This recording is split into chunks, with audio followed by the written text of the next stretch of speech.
우리가 이규보의 오늘 동명왕편 이제 3부 들어가기 전에 그 동명왕편을 작품을 통해서 진행을 하기 전에 이규보도 시를 썼답니다. 제가 정말 좋아하는 작가들 중에 한 분이세요. 사실 그 중에 이 시를 정말 좋아하는데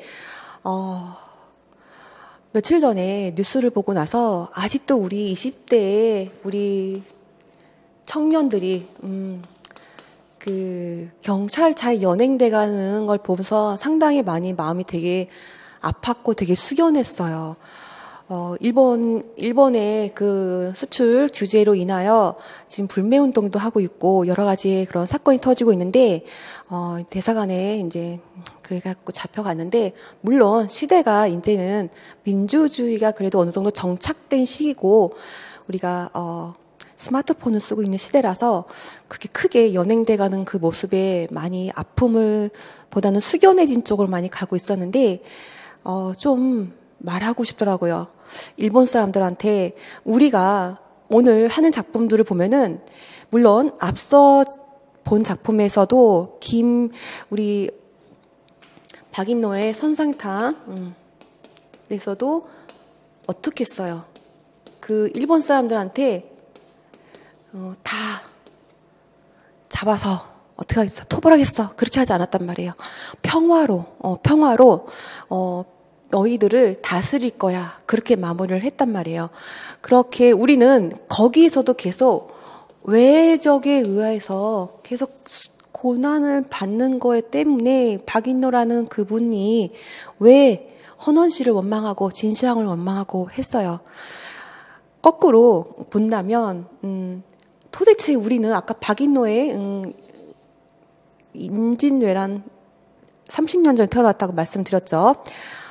그때부터 그 전부터 우리는 왜 이 왜라는 일본에 의하여 계속 침략을 당하고 현재 2019년을 사는 우리의 젊은 청년들이 또 그런 문제로 인하여 연행을 당하고 그런 거 보면서 정말 저희 뭐 트윗이나 뭐 여러 유튜브나 여러 방면 쪽으로 저도 좀 더 물론 불매운동이 물론 우리 국민들이 택한 방법이긴 하지만 좀 더 오늘 김인겸의 일동장효가를 하는 이유도 제가 설명을 조금 더 드릴 건데,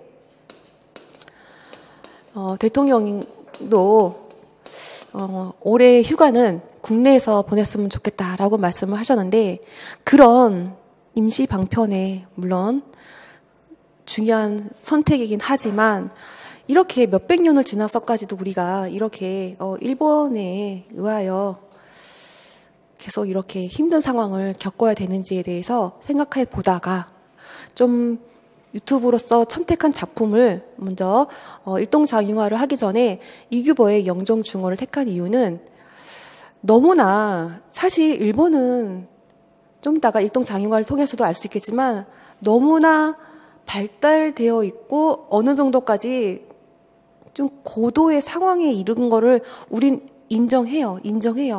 그렇다면 좀 더 그런 탐욕의 무모함을 좀 깨닫는 그런 이미지를 이 지구에 보여주는 거는 어떤가라는 그런 메시지를 조금 전달하고 싶어서, 저도 물론 TV에 보도되는, 뉴스에 보도되는 거는 불매운동과 일본은 여행을 가지 않는 거, 여러 가지 그들의 문화를 잘 보지 않는 거, 여러 가지 선택이 있겠지만 좀 더 그들의 탐욕을 일깨워줄 수 있는, 물론 그런 방법도 하시고 계시겠죠. 하지만 우리 국민들이 그들의 그런 탐욕의 무모함을 좀 일깨워줄 수 있는 우리 20대 청년들 플러스 우리의 한국인으로서 할 수 있는 게 무엇인지 생각할 수 있는 시간을 갖기 위해서 제가 사실 유튜브를 오랜만에 촬영을 하려고 저도 결심을 하게 됐어요. 뭔가 몇백 년 동안 우리는 왜 꾸준히 외적에 의하여 침략을 받고 계속 일제강점기를 겪어야 되고, 또 지금에 와서도 또 그런 규제에 의하여 어저께 같은 경우에는 독도가 또 자기네 땅이라고 또 하고 있고 하는 그런 거에 대해서 좀 더 우리가 더 아울러서 그들의 탐욕의 무모함을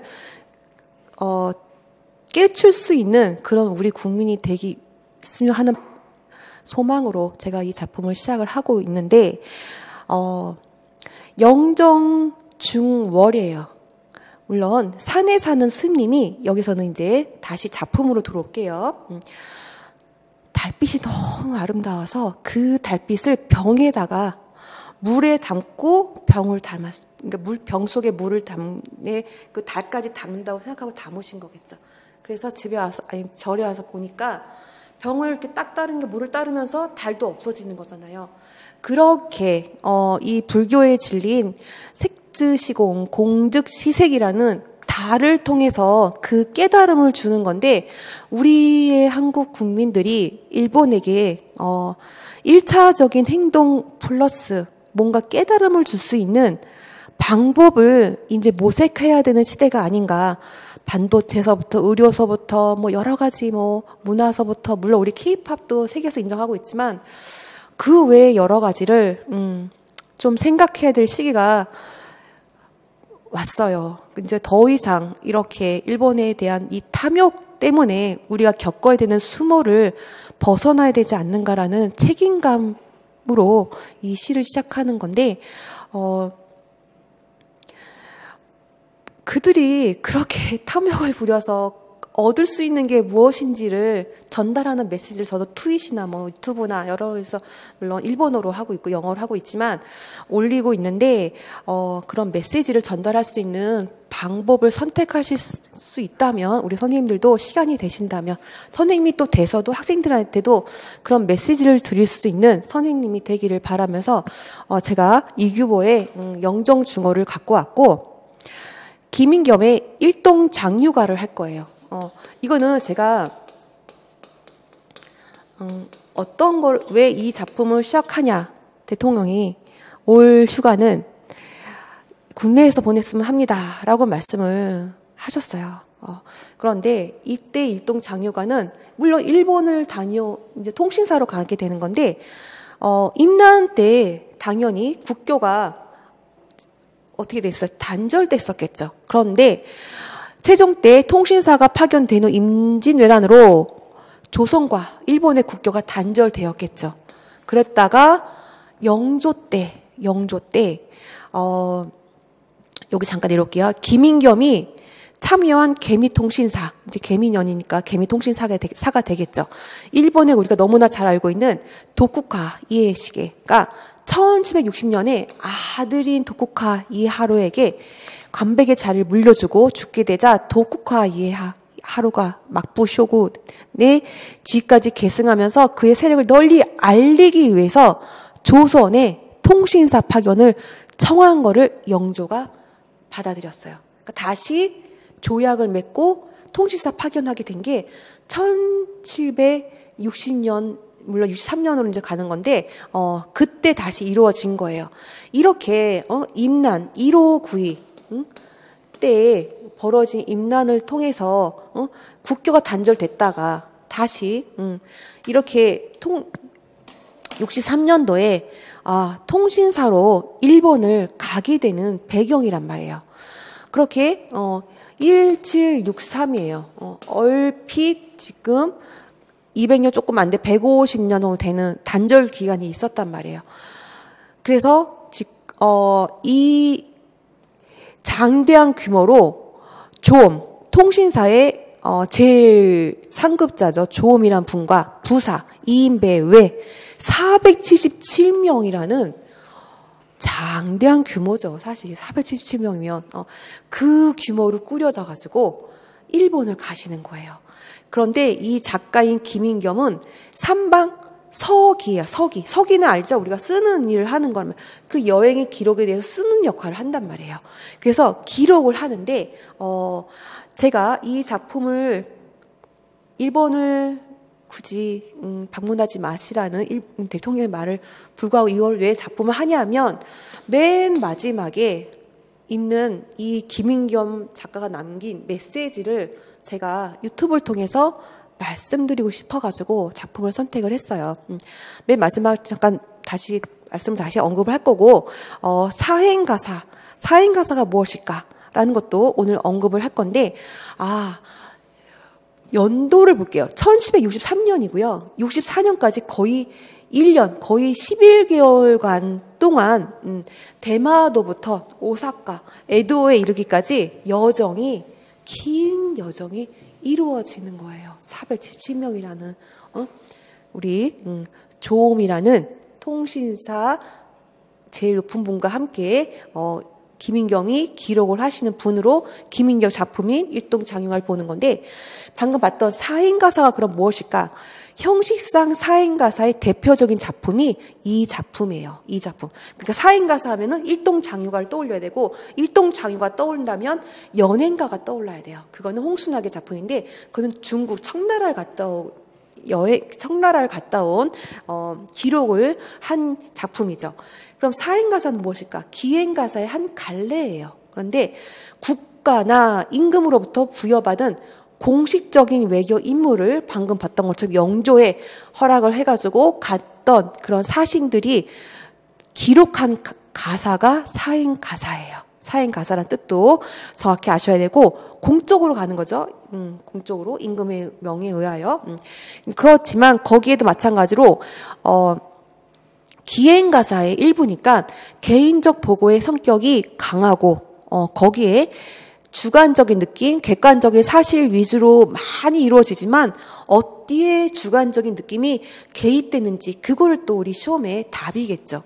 객관적인 사실, 주관적인 느낌, 그게 기행가사의 특징이라는 것도, 쓰는 것도 우리 기출문제 한 번 답으로 나왔던 거예요. 객관적인 사실과 주관적인 느낌, 평가가 기행가사의 특성이라는 것도 잘 기억해 주시고, 그러면 일동장유가의 문학사적 의의는 무엇일까? 국문으로 되어 있어요. 국문으로 되어 있어요. 그래서 엄청 장편이고, 4권으로 되어 있고 8,000여 있는 아주 긴 기행가사 장편이에요. 그래서 효시가 되는 작품이고, 일본의 풍물, 풍속, 자연 소개하고요. 일행 등의 같이 한 일행들의 모습, 일본 사람들이 접대하는 모습들 다 나올 거예요. 그런 거를 좀 이제 확인하시는 작업을 할 건데, 인물의 상황까지 전달하고 있는 아주 구체적으로 묘사를 하고 있어요. 4권의 책에 의하여. 그래서 당시 일본의 사정을 국문으로 기록하여 국내에 알렸다는 것. 그게 문화사적 의의예요. 저런 거 이제 우리 시험에 답이 나오겠죠. 저도 후기 가사에 일본 체험 내용을 부여하면서 우리 외교사절단의 규모 477 1763회 11개월간 한일 양국의 외교 방법, 작가 일본에 대한 시선 어떻겠어요? 시선이 좋지 않았겠죠. 않아요. 지금 우리의 시선이 더 안 좋겠지만, 그때나 1763년이나 1592나 물론 또 이제 더 거슬러 올라가고 또 더 거슬러 내려오겠지만, 2019는 사고 있는 우리의 그런 문제와 별반 다르지 않은 반감이 있어요. 하지만 일본의 물론 우리 박지원의 열암일기를 통해서 중국 청나라의 그런 문물을 우리는 알고 있는 것처럼, 여기도 발달된 그 문물에 대한 거는 놀라워해요. 감탄해요. 그런 것도 객관적 사실로 들어가고 있다라는 것, 그다음에 주관적 시선이 어떻게 되어 있는 거 아셔야 되고, 그런 거를 대한 귀중한 자료가 되어 있고, 작품 속에서 한중일 3국의 도시 경제를 비교해요. 우리 뒤지지 않아. 하지만 운이 안 좋아서라는 말을 좀 달긴 하죠. 그래서 중국에 비해서 뒤지지 않음을 인정하고 있긴 하나, 일본의 민중이나 학술, 기술에 대해서 좀 더 관심을 보였다면, 이제 실학사상이 더 진한 정약용에 의하여 실학사상이 이용 후생 그런 관념이 있을 때는 좀 달라지긴 하지만, 그 전에 갔다 온 거고, 물론 이용 후생 실학사상의 기반이 되는 시선을 갖고 있는 거는 여기에 많이 녹아져 있어요. 그러면 우리가 관동별곡인 강원도의 송강이 관찰사로 가서 기록한 관동별곡을 지지난주에 자세히 봤어요. 그리고 일동장유가라는 기행가사의 한 갈래인 사행가사인 그거를 비교해 본다면 여행의 체험을 가사라는 양식으로 8천여 구라는 무제한 정말 너무 긴 그 가사 양식으로 형상화했어요. 둘 다. 물론 일동장유가 더 장편이죠. 훨씬 장편이고. 그래서 공통점은 여행의 체험을 가사란 양식으로 형상화한 기행가사이다. 그러니까 공통점이 되겠고, 관동별곡 같은 경우에는 정철이 살았던 삶의 시대는 우리가 기억하시라고 했죠. 임진왜란이 있기 다음에 돌아가셨어요. 그 전이란 말이에요. 그러니까 임진왜란을 기점으로 우리가 어떻게 해요?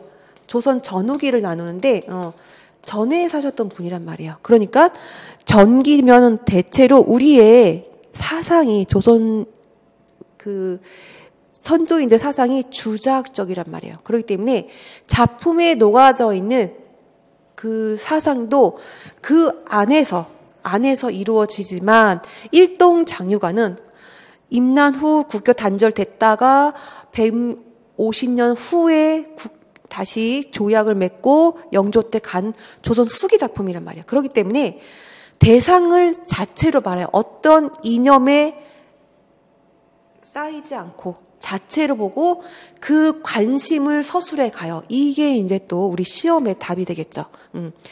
그래서 나열하고 병치하는 서술적 표현 특징을 갖고 있어요. 그러니까 정확히 전후기라고 말을 하면 알겠죠. 작가의 의식의 차이도 영향을 당연히 주겠죠. 관동별곡이 그러니까 그런 의식이 형식의 서사, 본사, 결사로 간다면, 그런 정형화된 구조로 간다면 일동장유가는 여정에 의하여 어떻게 하겠어요? 형식, 표현하는 형식도 자유롭게 간단 말이에요. 마찬가지로 쉽게 기억한다면 전후기를 기억한다면 되겠죠. 어렵지 않죠. 그래서 이런 게 이제 서술형의 답이 되는 거 있는 건데, 문제의 방식은 제가 다다음 주 오픈하는 200제 문제 때 제가 서술형 문제 풀이할 때 제가 자세하게 어떤 유형의 문제를 했을 때 이런 답을 조금 변화시켜서 써야 되는지에 대해서는 그때 다시 언급을 해 드릴게요. 그러면 제가 아까 말씀드린 이 글씨체가 다른 예의 국민을 만들고자라고 하는 이 일동장유가 가사의 마지막 부분이에요. 선상탄, 외적이 쳐들어오는 걸 막기 위해서 일장검을 차고 박인노가 통주사로서, 수군 통주사로서 배에 있는 거기에서도 7번 쳐들어와서 7번 풀어주는 그런 마음으로 하는 그런 마음이 담겨져 있는데, 여기에서도 마찬가지로 일본을 가서도 일본에 비유하는 표현들은 사실 개돼지라고 해요. 이 개돼지 같은 비린 것들 모두 다 소탕하고 사천이 60주를, 일본 땅이겠죠. 조선 땅을 만들어서 왕화, 임금의 덕화에 목욕을 감겨서 예의 있는 국민을 만들고자 함이라 하는 게 이 일동장유가 마지막 부분입니다. 제가 이거를 사실 말씀을 드리기 위해서 유튜브 촬영할 게 상당히 많긴 한데 이걸로 오늘 시작을 하고 있어요. 그들이 아무리 2,000원짜리에 3,000원짜리 면티를 입은 사람의 그 덕과 디자이너가 만든 옷을 아무리 몇 천만 원, 옷을 입고 있다 하더라도 덕이 없는 이미지를 가진 일본을 이 세계에서 앞으로 또 태어날 모든 세대들이 봤을 때 그들의 시선이 어떤지를 알 수 있도록 우리는 많은 문화와 많은 언어와 이런 작품을 통해서 우리는 언급을 해야 되고, 물론 불매운동도 여러 가지 방편이 되긴 하겠지만, 일본은 안 가고 하지만 그거는 일본의 그 정치인 또한 일본 사람이 말하는 걸 사실 더 괘씸하긴 한데, 한국 사람들은 일본을 워낙 좋아해서 오래 가지 못할 거다라는 말을 어제 뉴스에서 방송을 하더라고요. 그들의 인터뷰를 한 거를. 우리는 이 작품이 1763년에서 물론 1년 더한 64년도까지의 작품의 11개월이니까 64년도까지 11개월 동안 김인경이라는 상방서기가 기록한 이 글을 마음속에 담고 어떻게 그들을 예의 국민으로 만들 수 있을까를 이 작품을 통해서 또한 그들의 인정할 건 인정하고 그 인정한 부분을 더 넘어서서 우리의 나라가 발전이 돼야 되겠죠. 사실은 뭔가 그쵸. 발전이 되지 않으면 그들을 예의 국민을 만들 수 있는 방편이 어려워지겠죠. 그래서 우선 맨 마지막 부분을 읽고 작품을 자세히 들어가려고 합니다. 관사는 봉국사요. 봉국사, 절사죠. 오축 물로 위에 연화문 구리 기둥 운소. 구름 낀 하늘겠죠. 닿았구나. 수석도 기이하고 상당히 기이하다, 감탄하다, 그런 기구에 대한 이렇게 어떻게 했을까, 땅이 정말 비옥하다, 다 인정해요. 외양에 사는 데는, 그러니까 살고 있는 거기는 너무 사치스러워 하면 측량 없다. 물론 좋은 뜻으로 감탄하고 있는 건 아니겠죠. 긍정적인 시선은 아니, 너무 사치스러워 하는 말이니까.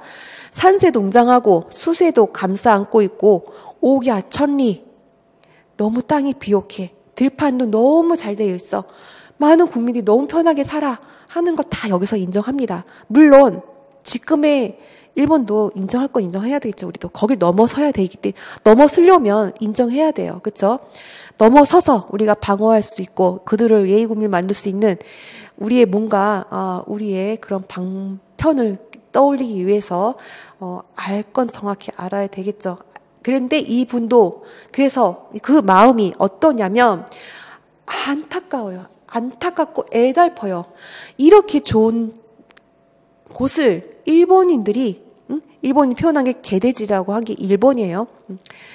황제를 다 징하며 자손에게 전수하니 이렇게 잘 되어 있는 시설들, 여러와의 그런 외놈의 기물들 그런 것들을 자자손손 전수하고 있으니 그걸 다 소탕해서 우리 조선 땅을 만들고 싶어.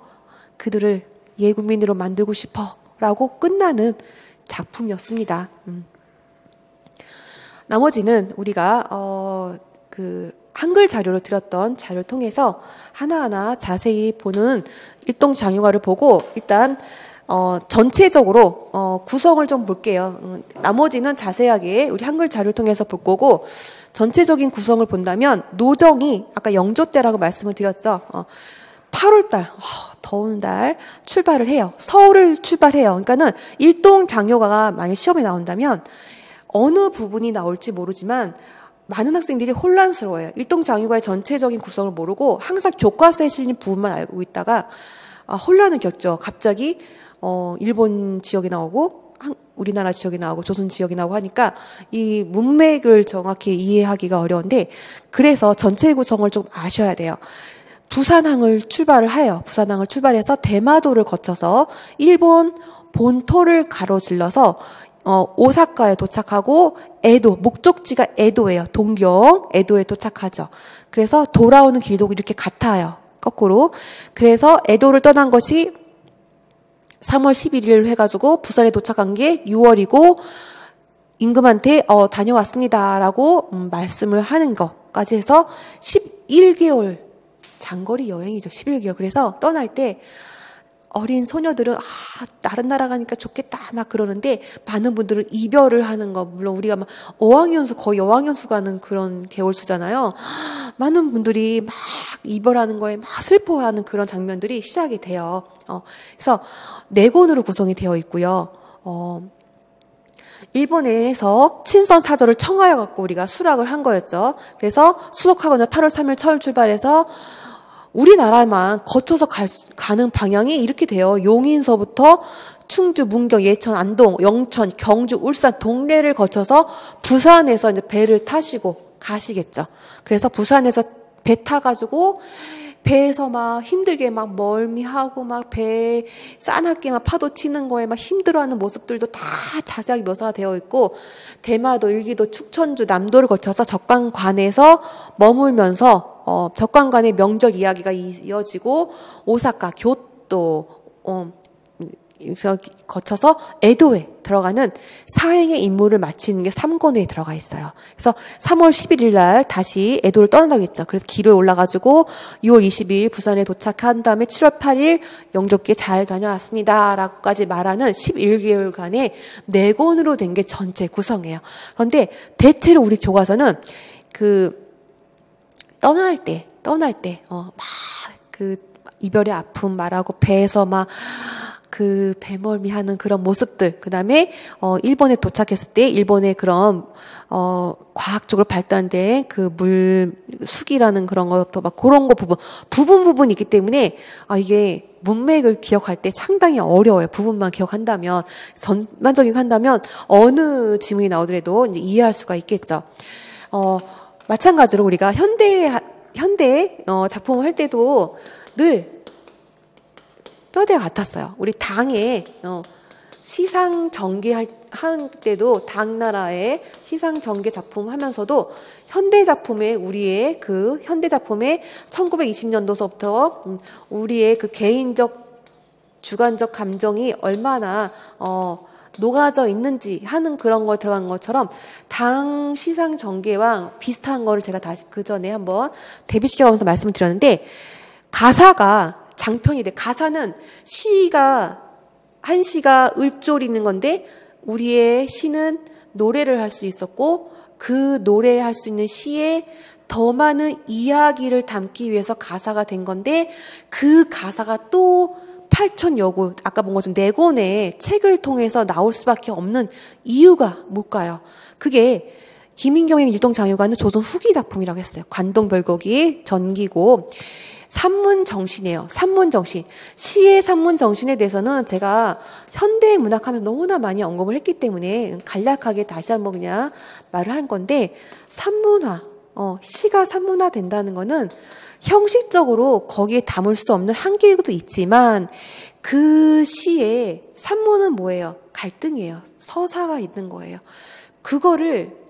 그 이야기를 그 시에도 담고 싶고 가사에도 담고 싶기 때문에 가사의 장편화가 되고 있는 거죠. 그러니까 시대가 이 생각이 많아지고 복잡해지고 담아야 될 시대의 영향력이 있다, 이 생각이. 그럴 경우에는 장편이 돼요. 현대산문할 때도 그랬죠. 우리가 60년 70년대 전쟁이 끝나고 나서 많은 사람들이 전쟁 복구를 하고 상처를 치유하는 과정에서 아팠던 그런 할 말들 많은 것들을 담기 위해서 우리 현대시가 서사시가 되고, 또 계속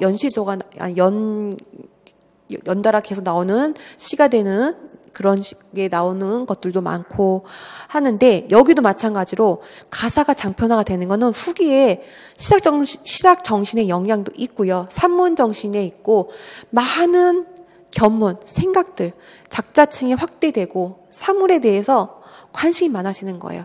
이렇게 다 지금 우리 기출문제의 답이죠. 가사의 장편화가 되는 이유. 물론 작품과 연결해서 이걸 또 서술을 할 때 조금 더 구체화돼서 서술을 해야 되는 우리 서술형 답이에요. 그래서 아까 말씀드린 것처럼 김인겸의 일동장유가는 일본을 다녀온 거고, 홍순학의 연행가는 청나라를 다녀온 건데, 둘 다 함께 대표적인 기행가사로 꼽히는 이 작품들이죠. 그래서 우리나라 친설 사절단인 조선 1번, 아까 이거 다 말씀드린 거니까 넘어갈게요. 임진왜란 이후에 일본에 대한 좋지 않은 감정까지도 글의 객관성을 잃지 않고 담아내고 있는 것도 이 작품의 의미가 있고, 군문으로 된 것도 말씀을 드렸고 한번 정리해 드리는 거예요. 그래서 수필문학에 포함될 수 있는 기행문의 성격 갖고 있는 것도 잠깐 써드렸고, 그래서 지은이의 공정한 비판, 위트 있어요.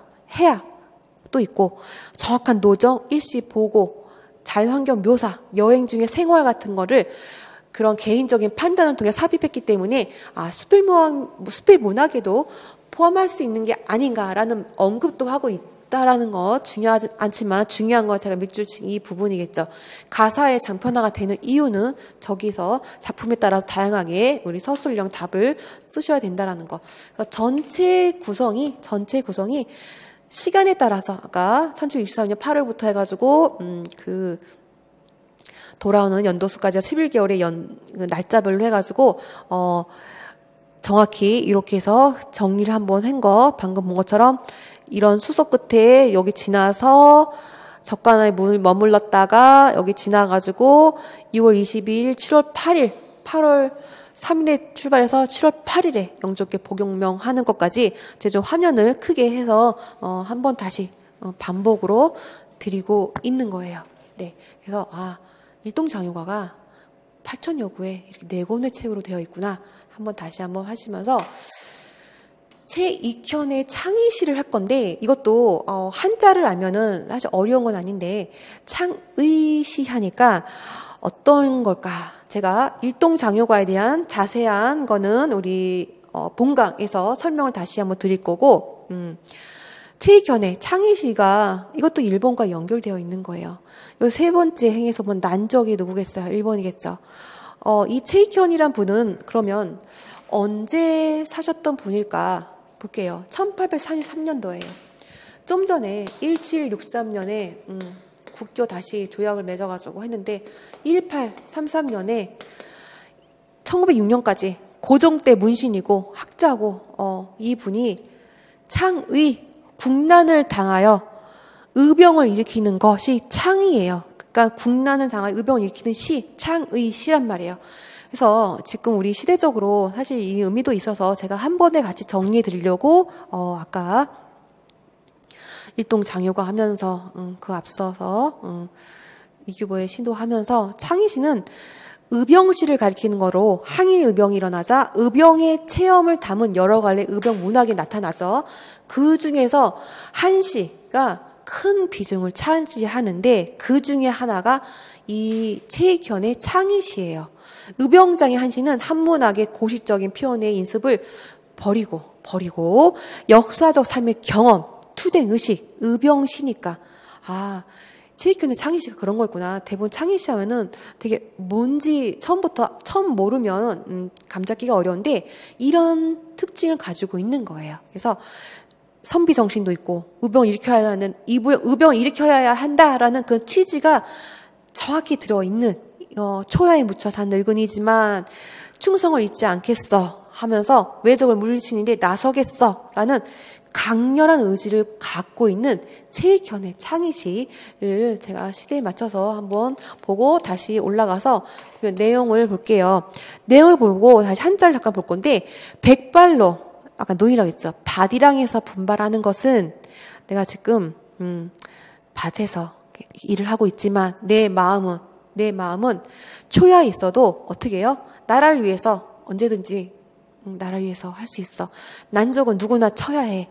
고금 예로부터 지금까지 물어서 그걸 못해. 무조건 쳐내야 돼 하는 말인데 우리가 과격하게 가려는 그 의도를 갖고 제가 이 시를 소개하는 게 아니라 우리가 분발해야 되는 것 지금 이 시대에 2019년도에 뭐 53조의 일본인의 자금이 빠지면 어떡하나 뭐 막 여러 가지 지금 반도체 뭐 여러 가지 그런 유니클로 아사히 막 나오고 있는데 그거를 넘어서서 우리가 분발할 수 있는 우리의 20대에 우리 선생님들도 20대이긴 하겠지만 이제 그 아래 이제 우리 제자들 우리 20대 선생님들 선생님들겠지만 제자들에게 심어줄 수 있는 마인드가 어떤 건지를 좀 더 그 인간의 탐욕을 벗어나서 이미지, 예의 있는 걸 심어주기 위하여 제가 가져온 거고, 어려운 한시는 사실 없어요. 떨치다 투가 있었고,